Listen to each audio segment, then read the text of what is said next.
दरबार पर। सुनी ना टीका कर दिया पंडित जी सैया के 2 इंच का पार पर। हाँ बिल्कुल बालक, रुको रुको। ए जी का हो 51 रुपया दक्षिणा ले ली ठानी ना 1000 पर। इतना से का होई, बात बुझा बुझनी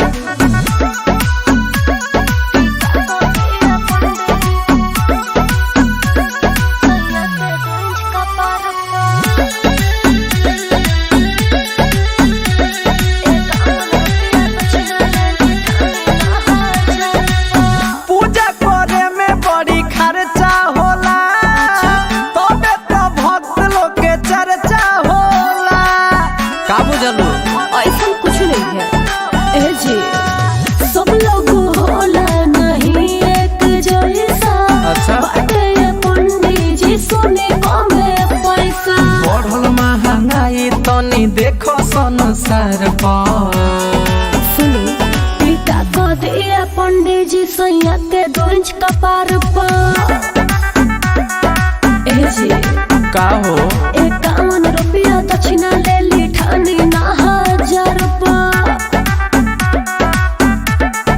कह दिना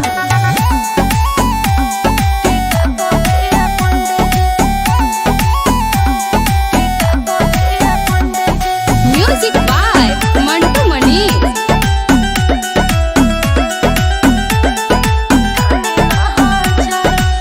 पूजा में नहीं कौन जूसी करा, पंडित जी के मन खुशी करा।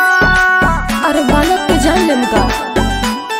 सुनी बोलो अशोक आशिक के इहे बा मन जी।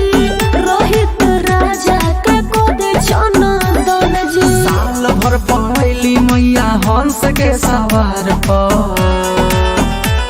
टीका कर दिया पंडित जी सैया के 2 इंच का पार पर। काहे से करनी 51 रुपया दक्षिणा ले ली ठानी ना 1000 पर। ए महंगाई के जमाना में 51 रुपया से का होई हो। ली है धारी मान जाई।